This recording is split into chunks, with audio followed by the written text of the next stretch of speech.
Hi people, this is Gio of Aroundtable and Gio's Real World, and today will be Giant Man Silver Surfer #1. I got the alternate cover, and I'm a Silver Surfer fanatic, but shouldn't have bought this one here.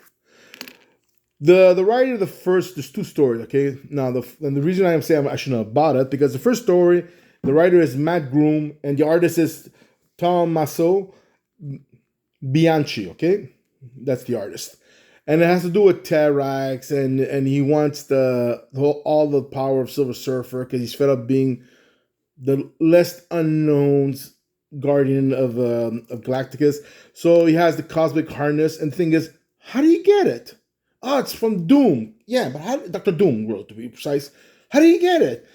So he has that harness all of a sudden. He has a strategy all of a sudden, And all he has to do is that Moon Dragon, spoiler alert, creates illusions, not once, but twice on the sucker, that the harness at the end ends up being on him. The first one was to evacuate all his hostages without him knowing it. He still thinks he's confronting Silver Surfer because the illusion was there, but it wasn't. So the story is kind of, it's like, ooh, I had to pay, $7. That's what the whole thing. I had to pay $7 American for that. To me, and then it was a second ish book in the back, and it's a vintage storyline reprinted from, and it's Silver Surfer from it was issue 80, which I have. I have the whole collection from Silver Surfer 1 with Ron Lim and Mark Maz. He was the writer, and Ron Lim was the artist, and he's the one who made the Silver Surfer amazing. It was like.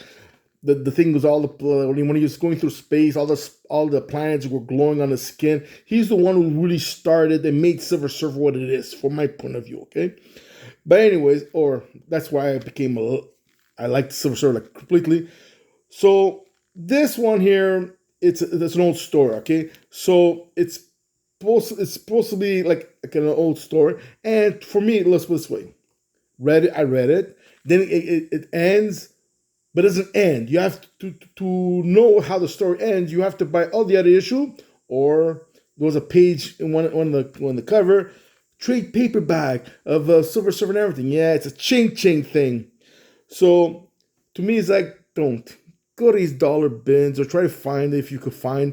Then you find which one you find it's worth more, buying the hardcover or buying older issue of Silver Surfer, because these are near the end, so it won't be as worth it as a top 1 to 10 series, whatever, or guest appearance came out of an. In there, you have Terrax fighting against Morg. Yeah, these are two. Morg he becomes a herald later on, and he wants his axe back and there's a big fight. And if you look at the axe, that who's gonna win, because Morg is gonna take that axe, because Terrax has a different axe ever since then, right? And then after in there, there's certain it starts like a preview of this woman coming out of spent emanation. Her name is Ganymede. She's from this. I didn't make this up. It's called Spinsterhood. Okay, yeah, it looks like a spinster, yeah, and it's an ancient female warrior order and everything, and she's the only one who made out of it, and she gets reawakened because, to stop this tyrant from doing it, she thinks it's a Silver Surfer, and there's a bad miscommunication. And so the last page is she confronts him and Silver Surfer. She's like whacking him. Silver Surfer is like losing it. Enough is enough. He goes, if you're not willing to listen, and you see his hands blowing with energy. He goes, I'm willing to use force to make you shut up, in a sense, or put you on a stop, But Silver Surfer is kind of a clean fighter, in a sense. So to me, it's like I have those issues, but to me, the point is myself is purposely that you're saying like, oh, you like the storyline? Yeah, what happened to Morgan Terrax? Because they got blasted and taken in by these androids with high power energy, because not because they're powerful, because these two, they were waited that these two, when they're fighting, when they were at the lowest level, they came in. They lasered them to unconsciousness and took them somewhere. That's where Tyrant comes later on. It's not, it's a robotic creature and everything. Yeah, it's all memory. I didn't look at the books.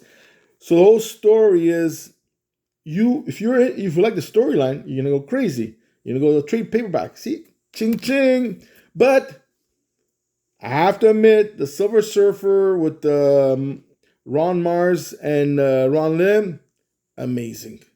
If you look at Dollar Bin, whatever issues you are, just start reading it, and then you find it. Then you kind of say, is it worth me going back? If it does it tempt me to buy this thing? And for me, those are issues that just shows you how strong Silver Surfer is. It's very galactic-y, which I liked it. It has nothing. Once in a blue moon, you'll go to Earth, but it's mostly, and every character galactically wise that you hear from any Marvel comic book title, it appears in there. From the Jack of Heart to Warlock, it all appear from Galactus and all these new gods from different dimension, not dimension, in the outer rim, that which Galactus already confronted once or didn't ever confront it, but he has to because they're new threats or whatever. They were amazing books in those sets. So that's it. So for me, it's like, if you didn't buy it, good for you. Do not spend that $70. Go buy the trade paperback or buy something else, because the first storyline is worthless. Second one is good, but if you gotta spend $7 American, go buy a trade paperback or go to the bins and look for the old dollars. Sometimes you have these collection put together for Silver Surfer from this issue to that issue, and then you can decide. So that's it. Geo out, man. Bye, guys.